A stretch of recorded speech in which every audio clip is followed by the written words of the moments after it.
Pizza में है देगी आलू गोश्त के बाद अच्छा कुछ अज्जा तो हमें ब्लेंडर में ब्लेंड करने, लेकिन उससे पहले आ जाते हैं यहाँ और हम साबित गरम मसाला ले लेते हैं। उसको हमने थोड़ा सा रोस्ट करना है और फिर हम ऐड कर देंगे उसमें बीफ और उसको हमने कुक कर लेना है।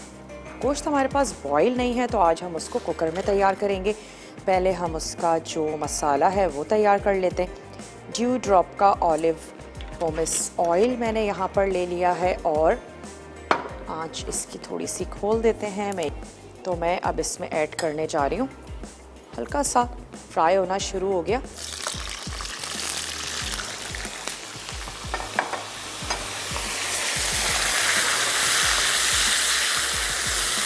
थोड़ा सा पकाते हैं इतना कि इसका जो कलर है वो थोड़ा सा चेंज हो जाए और साथ ही मैं इसमें ऐड कर देती हूँ लहसुन और अदरक का पेस्ट।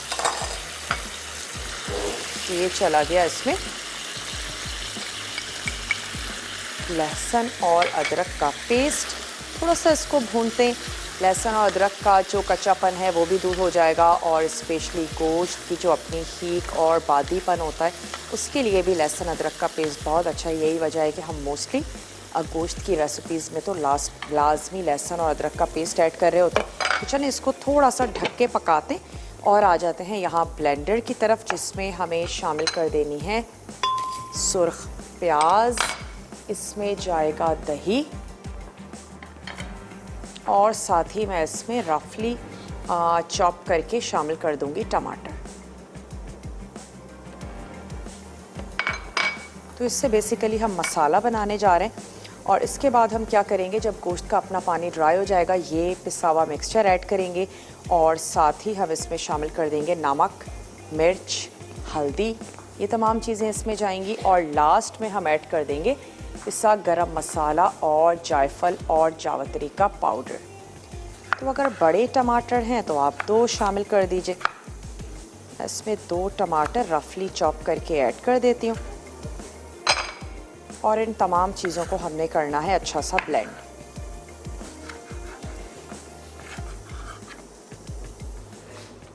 हस्बे ज़रूरत हम इसमें ऐड कर देंगे पानी ताकि इसकी ब्लेंडिंग अच्छे से हो जाए। उससे ये होगा कि इसकी जो ग्रेवी है बड़ी स्मूथ सी ज़बरदस्त सी बनेगी।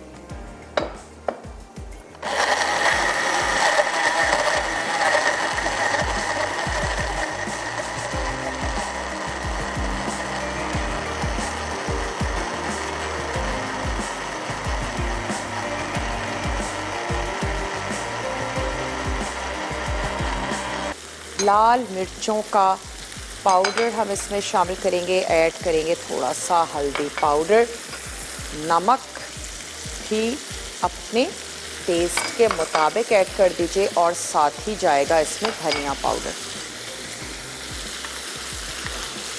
थोड़ा सा भूनते हैं मसालों के साथ। उसके बाद हम इसमें शामिल कर देंगे ये दही वाला मिक्सचर और उसको भी हम अच्छा सा भूनेंगे ताकि टमाटर है और दही है, प्याज है, तमाम चीज़ें अच्छे से भुन जाएं। और जब गोश्त अध गला हो जाएगा तो फिर हम इसमें ऐड कर देंगे आलू,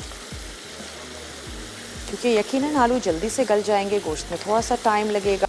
ये हमारा मिक्सचर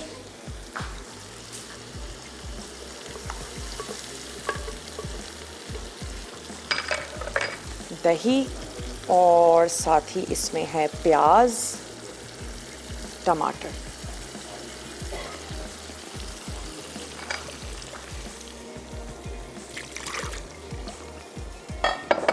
चलिए जी,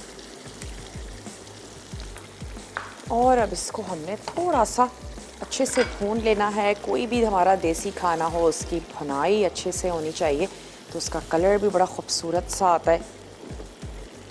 और मैं इसको कुकर में पकने के लिए रखूँगी, क्योंकि कोई भी खट्टी चीज़ ऐड कर दो तो फिर गोश्त और थोड़ा सा देर से गलता है, लेकिन हम इसे कुकर में बनाएंगे तो कोई टेंशन नहीं है।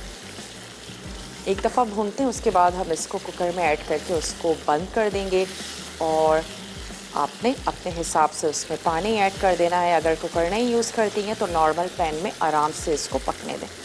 चलिए इसका पानी थोड़ा सा ड्राई होने देते हैं। और यहाँ मैं नूडल्स को भी चेक कर लेती हूँ।